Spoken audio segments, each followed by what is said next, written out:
Guys, welcome to Co Academy. Guys, in this video, we'll be talking about the major pricing strategies which a firm can employ. Okay, so essentially, there are three types of pricing strategies. Number one, customer value based pricing. Number two, cost based pricing. And number three, competition based pricing. Of course, different sort of businesses use different types of pricing strategies based upon the nature of the business, based upon their core strength areas, and based upon the competitive environment and their strengths and weaknesses. So there is a lot of factors, okay. But right in this video, we'll be focusing about the three main strategies and what sort of businesses can employ those strategies. So first of all, talking about customer value based pricing, okay.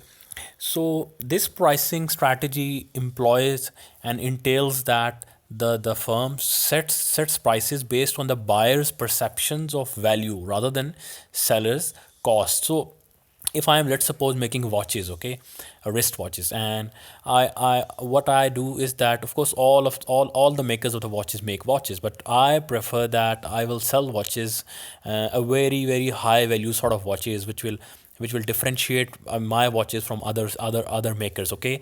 So what I will do then is that I will charge the price which I like, because I believe that my potential customers will place a higher value on my watch. Okay, they will be willing to pay a premium price because of its uniqueness, its features, and all those things. So in this scenario, I'll be basing my pricing decisions. I will decide what price to charge based upon my perception as to what the buyers think about my product. Okay, I won't be focusing on the cost of the watches. I won't be focusing on what other businesses are charging for the wrist watches. Okay, Apple's smartwatches, okay, they are a category of these, because Apple does not consider whether what others are charging for their smartwatches. Okay, they believe that their watches do have something special in them, which they do have, and that's why they charge premium prices, and customers do value their product, and that's why they are willing to pay for it. As opposed to this, if we talk about cost-based pricing, it is when the setting prices as price setting is based on the cost of producing, distributing, and selling product at a fair rate of return. So these cost-based pricing strategies are usually employed in day-to-day consumption consumer-oriented goods. Like if you are making a detergent soap, okay, now you can't create much differentiation about a detergent soap. Okay, ultimately, of course, it will have to clean the clothes. Okay, so on these sort of things like daily utilities, the companies go for cost-based pricing. Okay, they make a product and they make a feasibility study that, let's suppose, the product will cost us $10.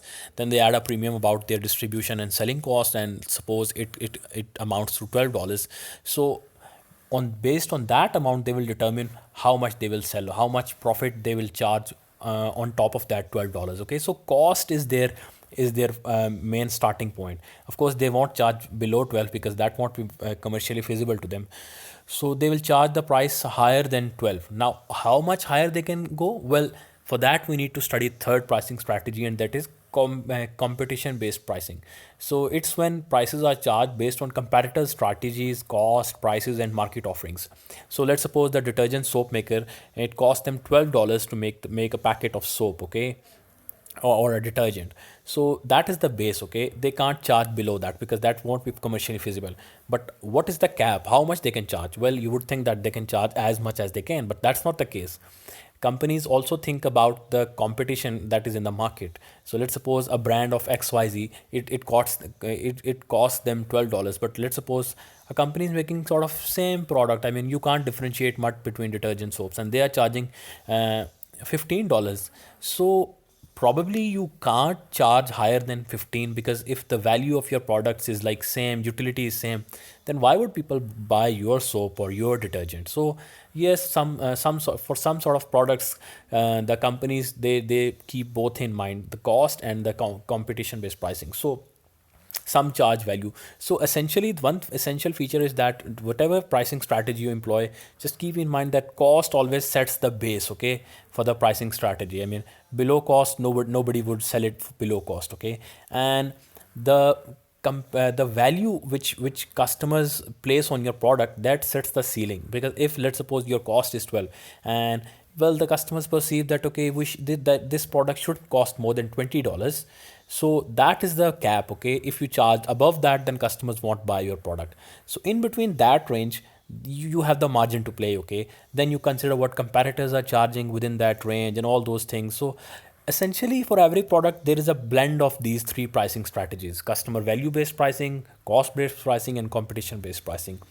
I hope this video clarified your concept. Of course, let me add that for some, value is important, for some companies value is important, for some cost is important, and for some competition is important.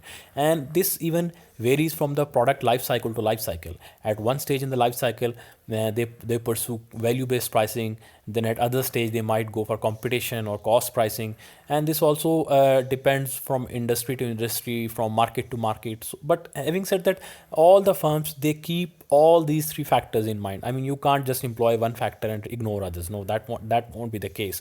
For example, is if Apple is pursuing value based pricing, then they will also keep in mind what Samsung is charging for those, for the smartwatches it is making. I mean, they can't just skip it. That's not the case. They will have to keep it in mind. But of course, the major thrust of their pricing strategy is on value based pricing. I hope this video clarified your concept as to what is the difference between the three major pricing strategies, what those pricing strategies are, and when is it that a firm goes for one pricing strategy, and at other time it might go for another pricing strategy. If you like the video, do give a thumbs up and do subscribe for more videos. Thanks for watching.